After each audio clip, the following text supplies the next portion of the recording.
Good morning children. चलिए, तो ये पहला क्वेश्चन है आपका और आपको मिलेंगे 1 मिनट समय मिलेगा आपको अपने विचार को सिंथेसाइज करने के लिए। बॉयज़ वर्सेस गर्ल्स, ठीक है। ये पूरा होगा, ये लॉन्ग आंसर है, वो MCQ नहीं है, लॉन्ग आंसर है। आप अपने विचार रखिएगा। आप आ जाओ, आदित्य आ गया, अब आएगा मज़ा। ठीक है, ठीक है। नहीं होता तो आपको मजा आता। ठीक है, okay. Anyway, describe the main features of permanent settlement. Permanent settlement, पहली बात तो मुझे बताइए, कुछ बच्चों से मैं पूछूंगा कि ये हिस्ट्री का लेसन है, ज्योग्राफी का है या SPL का लेसन है? Raise hand. कितने बच्चे बोल रहे हो हिस्ट्री?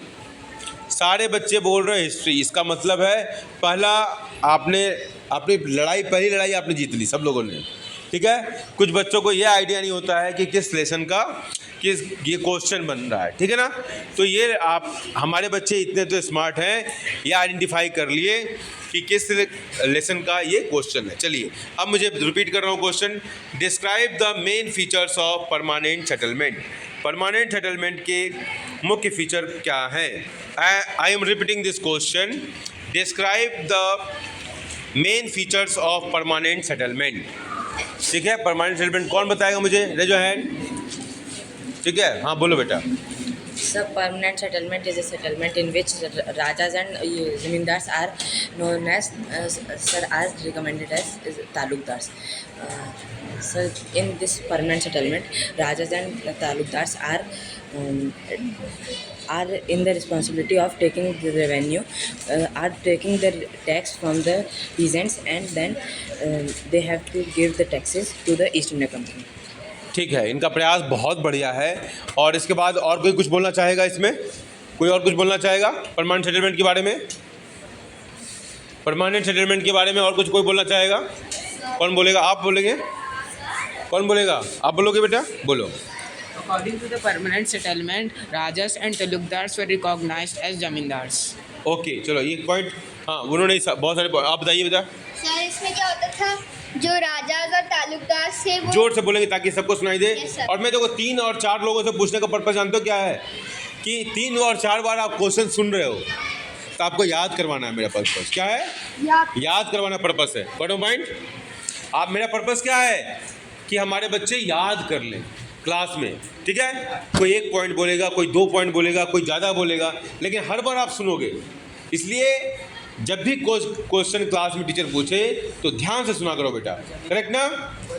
बोलो भाई। Yes, sir. हाँ बोलो बेटा। सर, इसमें क्या होता था कि राजाज और तालुकदार जो होते थे वो जमींदार कहलाते थे और उनको ऐसा काम किया जाता था कि उनको टैक्स कलेक्ट करना है पीजेंट से। Very good. और उसके बाद जो अमाउंट उनको पे करना होता था आगे वो फिक्स होता था।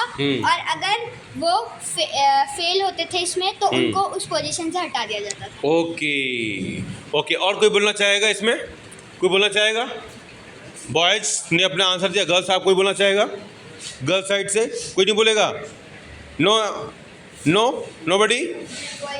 बोलिए बेटा, बोलिए, जोर से बोलिए। Permanent settlement revenue was fixed, and in this position, the person who had failed to pay the revenue, he had to lose their job. To lose their land, है ना? ठीक है, वेरी गुड, बहुत अच्छा। तो एक बार जोरदार ताली। आपका नाम क्या बेटा? कार्तिक के लिए जोरदार ताली, क्योंकि उन्होंने पहले ही सारे आंसर आप लोगों के जो भी पॉइंट्स थे इन्होंने कवर करने का प्रयास किया, ठीक है। और इसका जो स्टैंडर्ड आंसर है, मेरे सामने आंसर भी है, उसको आप सुन लें, है ना। कुछ चीज़ें मिस हुई हैं, उसको आप ध्यान देंगे और आप मुझे बताएंगे कि क्या मिस हुआ है। ओके, आप ध्यान सुनेंगे, मैं आंसर रीड कर रहा हूँ और इतने सारे डिस्कशन के बाद क्या चीज़ मिस हुई है और कितना ध्यान से आप सुने हैं, आपकी लिसनिंग स्किल चेक होगी, जो कि इंग्लिश में टीचर करते हैं ना, listening skill, writing skill, speaking skill, सभी सारे स्किल होते हैं, 4 स्किल होते हैं, तो ये आपका चेक होता है ना। चलिए, तो आप ध्यान सुनेंगे और क्या चीज़ मिस हुआ है इस पूरे डिस्कशन में, उसको आप पकड़ने का प्रयास करेंगे। Are you ready for that? Yes sir. ठीक है, ठीक है। आप देखो, ध्यान सुनो। In order to get a stable revenue income, most of the East India Company's officials believed that investments in land had to be encouraged and agriculture had to be improved. Debates on this how to be done led to the introduction of permanent settlement in 1793. The main aim of permanent settlement was to ensure a regular flow of revenue for the company. The main features of the permanent settlements were क्या था? The Rajas and Talukdars were recognized as Zamindars. The company set a fixed amount to pay for the peasants, and these Zamindars were asked to collect rent from peasants and pay revenue to the company. It encouraged the Zamindars to invest in improving the land. Next point, since the revenue demand of the state would not be increased, the Zamindars would benefit from increased production from the land. Next point, if any of them failed to fulfill these conditions, he was ousted from his land, and the government did not hesitate in putting his zamindari to auction. Got a point? तो क्या क्या miss किया था आप लोगों ने, मुझे बताएंगे कोई? डेट, बहुत सुंदर. आपका नाम? हर्ष ने बताया कि डेट क्या यूज किया गया परमानेंट सेटलमेंट इंट्रोडक्शन का? हाँ, वेरी गुड चिल्ड्रन. तो permanent settlement was introduced in the year 1793. Correct ना? और कुछ मिस? ऑक्शन. ठीक है, उसकी जमींदारी, चलो उसको ऑक्शन वर्ड आपने यूज नहीं किया, बट आपने ये तो बोला कि ही विल लूज हिज जमींदारी एंड देन जमींदारी will be taken by some other persons, some other landlords. Okay, and those landlords किसको दिया जाता था? जो लैंडलॉर्ड ब्रिटिशर्स के करीब थे. ठीक है, उनकी चापलूसी करते थे, उनकी बटरिंग करते थे या उनके फेवर में थे. Got a point? Got a point? समझ? और ये इसमें भी एक चीज़ मिस किया गया है. सबसे पहले परमानेंट सेटलमेंट कौन से प्रोविंस में आया था? किसने बोला? किसने बोला सबसे पहले? आपने बोला. Very good. लिए चॉकलेट लीजिए. हाँ, पकड़िए, आँख में लो. ड्यू हो गया चॉकलेट. ठीक है, चॉकलेट ड्यू. बहुत बढ़िया. तो सबसे पहले कहाँ आ गया? बहुत बढ़िया. उसके लिए जोरदार ताली बेटा. आपके नाम? Very good. ठीक है, ओके. तो उसका चॉकलेट में ड्यू रहेगा. ओके, ठीक है, ओके. अब मैं ऐसा करूँगा ना, मैं चॉकलेट बच्चों से लेता नहीं हूँ बर्थडे में, आप देखते हो. अब मैं कल से लेना शुरू करता हूँ, जिसका भी चॉकलेट हो, और सारे चॉकलेट को एक इकट्ठा करूँगा, और जो क्लास में बच्चे आंसर देंगे ना उनको दूंगा. ये आइडिया ठीक है ना? मेरे आइडिया के लिए आप क्लैपिंग करो जरा. हाँ, करेक्ट ना? ठीक है. अब मैंने अपने नियम को बदल दिया कि पहले मैं चॉकलेट नहीं लेता था, लेकिन अब मैं लूँगा और चॉकलेट स्टोर करूँगा और फिर उस बच्चे को दूंगा जो सही अच्छा काम करेगा. करेक्ट ना? ठीक है, ठीक है, ओके. ठीक है बेटा. तो पहला क्वेश्चन क्या हुआ आपका? परमानेंट सेटलमेंट के ऊपर. ठीक है children, next question. You are ready? तो आपको सबसे पहले बताना है कि किस लेसन का है. You will tell me? चलिए, रेडी? ठीक है, जो सबसे पहले हाथ उठाएगा उसका एक चॉकलेट रहेगा. ठीक है, एक 1 टॉफ़ी. ओके, चॉकलेट तो मिलता ही नहीं है, टॉफ़ी मिलती है. ठीक है, ओके. What mind? सबसे पहले हाथ उठाना है जिसका भी आंसर होगा. Why were ryots reluctant to grow indigo? सबसे पहले हाथ आपने उठाया. Trade to territory. आप बताइए.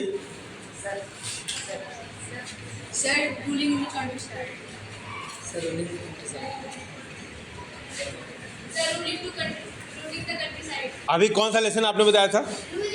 अभी कौन सा लेसन बताया था आपने? अभी जो इससे पहला परमानेंट सेटलमेंट था वो कौन सा लेसन का था? Ruling country side. और ये क्या है, Y were raiyat reluctant to grow Indigo, कौन सा लेसन का है? इसी लेसन का है? हाँ, श्योर? चलो, very good, clapping for all. आपने बोला था, रूलिंग कंट्री साइड बोला था। चल, अच्छा, आपने ट्रेडिटरी बोला था। मैं जानबूझ के मैंने ऐसा किया ताकि लेसन चेंज करूंगा, और लेसन मैंने चेंज नहीं किया। ठीक है, ठीक है, बड़ा पॉइंट, ताकि आपको मैं कंफ्यूज कर सकूं। तो आई एम द विनर, तो you should give the trophy to me now. ठीक है, ठीक है, no, you have to give. चलो, खैर, क्वेश्चन है, ready for question now. Why were raiyat reluctant to grow indigo? Why were raiyat reluctant to grow Indigo? ठीक है, आप ले लें, 30 सेकंड लें अपने विचार को, और इसको कहीं लिखना हो तो लिख भी लें। मैं देखना चाहता हूँ हमारे कौन से बच्चे सबसे पहले हाथ किसने उठाया? निष्ठा ने उठाया। ठीक है, अब मुझे मेरे सामने तो निष्ठा का ही ध्यान में आया बेटा। निष्ठा, एक आप ध्यान सुनेंगे, कोई भी बच्चा हमारा अगर बोलता है तो everybody have to pay attention. ये हैबिट सुन, बोलो बेटा। सर रैयत को सर इंडिगो बनाने के लिए सर वो इंडिगो इसलिए बनाते थे क्योंकि ब्रिटिशर उन्हें फोर्स करते हैं सर, और उन्हें सर बहुत लो प्राइस पे मतलब उसमें बहुत लो प्राइस पे किया जाता था उसके। ओके, और कुछ करना है? चलिए, वेरी गुड। तो इन्होंने कुछ वैल्यूएबल पॉइंट बताए। अब हम आते हैं आदित्य के पास। नहीं, आदित्य से पहले आपका शुभ नाम बेटा? आदित्य कुमार, तुम भी हो? चलो, जूनियर आदित्य, सीनियर आदित्य, चलो लंबू आदित्य। सर, इंडिगो प्लांटर्स ना रॉड्स को फोर्स करते थे कॉन्ट्रैक्ट साइन करने के लिए।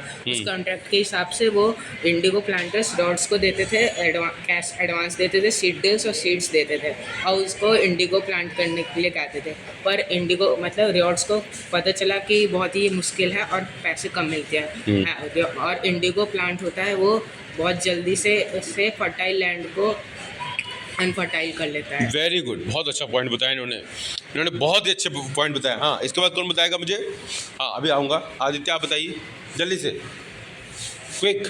सर, इसमें क्या होता था, इंडिगो जो होती थी वो वेरी लो प्राइस पे खरीदी जाती थी रियॉट से, जो इंडिगो प्लांटर्स होते थे, और जो इंडिगो को ग्रो करने के लिए जो लैंड चाहिए होती थी वो बहुत फर्टाइल होती थी, और वो जो लैंड होती थी जैसे इंडिगो उगाते थे वो नॉन फर्टाइल जल्दी से हो जाती थी। ओके, वेरी गुड, ये पॉइंट्स बस मैच भी कर रहे हैं, एक एडिशनल पॉइंट भी कुछ है। चलिए, अब कौन बताएगा मुझे? हाँ, बोलो बेटा, आपका शुभ नाम? समृद्धि। समृद्धि, जोर से बोलना बेटा। सर रियोट्स लोगों ने उसको इसलिए रिप्लेंट किया क्योंकि उनमें उनको जोर से बोलो। बहुत लो प्राइस प्रॉफिट कम दिखा, एंड उसमें वो लोगों को अगर एक बार और जो रेट्स थे इंग्लिश में बोलो, कोई बात नहीं। प्रॉफिट क्योरिंग होता था, एंड इंडिगो प्लांटेशन अगर एक बार एक लैंड को अनफर्टाइल कर दे, तो उसमें अगर एक बार खेती कर दे जहाँ पे इंडिगो होता है वहाँ पे नेक्स्ट टाइम। ठीक है, चलिए, तो देखो, सबसे बड़ी बात है रैयत क्या है, रैयत किसको कहते थे? पहले मैंने बताया था क्लास में, अगर आपको याद हो। ठीक है, ये तेलुगु का एक वर्ड है। ठीक है, और ये कौन से प्रेसिडेंसी में लागू हुआ था? मद्रास प्रेसिडेंसी में। ठीक है, मद्रास प्रेसिडेंसी में इसको लागू किया गया था। और रैयत का मतलब क्या होता है? नहीं, रैयत का मतलब होता है पीजेंट्स, किसान। ठीक है, तेलुगु में। ठीक है, अब देखो इसका मतलब क्या है, रिलेक्टेंट टू ग्रो इंडिगो। ठीक है, अब इसका स्टैंडर्ड आंसर मैं आपको रीड आउट करता हूँ। ठीक है, आपको याद होगा कि महात्मा गांधी ने अपना पहला सत्याग्रह भारत में शुरू किया था। किस स्टेट से शुरू किया था? First Satyagraha of Mahatma Gandhi was launched from which state? Bihar. Yes, which district? Champaran. ठीक है, चंपारण से शुरू किया था। ठीक है, Rajkumar Shukla he was a peasant and he met Mahatma Gandhi, और उनको अपनी समस्याएं उन्होंने बताया, ठीक है। और उनके कॉल पर महात्मा गांधी पहुंचे थे बिहार, चंपारण, और 1617 की बात है, और उन्होंने अपना पहला सत्याग्रह वहाँ शुरू किया था। तो उसी चंपारण के किसान, ठीक है, की कहानी है यहाँ पर कि किस प्रकार कौन सी परिस्थिति थी और क्यों वो नहीं करना चाहिए। आपने बहुत सही आंसर दिया, लेकिन एक स्टैंडर्ड आंसर आपको सुनना चाहिए, करेक्ट ना? You are ready for that? ध्यान सुनेंगे बेटा। चलिए, under the raiyat system the indigo planters forced the raiyats to sign on agreement और कॉन्ट्रैक्ट। पहला पॉइंट क्या है? कॉन्ट्रैक्ट। कॉन्ट्रैक्ट किसके द्वारा साइन किया करवाया जाता था? तो जो प्लांटर्स थे, किसको साइन करना था? इंडिगो कल्टिवेटर्स को। At times the village headman signed the contract on behalf of the ryots. Those who signed the contract got cash in advance at low rates of interest to produce indigo. According to this contract, the Rayats have to cultivate indigo on at least 25% of their holdings, land holdings area. That is, when they deliver the crop to the planters, a new loan was given to Rayats and cycle starts again. बार बार ये क्रम, loan लिया, काम किया, फिर उसको पैसा मिला, फिर लोन चुकाया, फिर मतलब एक साइकिल बन गया।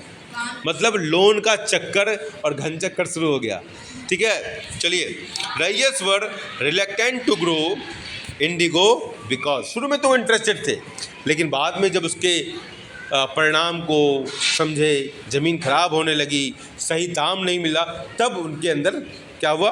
रिलैक्टेंट हो गए। Point number 1, the Indigo system was intensely oppressive. Intensely oppressive, ठीक है, मतलब ये एक्सप्लॉयटेशन से भरा हुआ था। Peasants who were initially tempted by the loans soon realized how harsh the system was. The price they got for the indigo they produced was very low and cycle of loans never ended. Next point, the planters usually insisted that indigo be cultivated on the best soil ताकि उनको ज़्यादा fertility मिले। उस समय fertiliser तो use होता नहीं था, तो वो चाहते थे कि जो ज़मीन अच्छी है उस पर वो खेती करें, और वो ज़मीन खराब हो जाती है तो बेचारे किसान जाएँ कहाँ? चावल, गेहूँ सब उनको नहीं मिलेगा, ठीक है। फिर इस पॉइंट को रिपीट कर रहा हूँ, the planters usually insisted that indigo be cultivated on the best soil in which peasants preferred to cultivate rice. Indigo had deep roots and it exhausted the soil rapidly. After an indigo harvest, the land could not be sown with rice. मतलब land जो है rice cultivation के लिए फिर further useful नहीं रह जाएगी। तो कौन चाहेगा किसान? बड़े माइंड, ये बताओ, आज मज़ा आया? Thank you.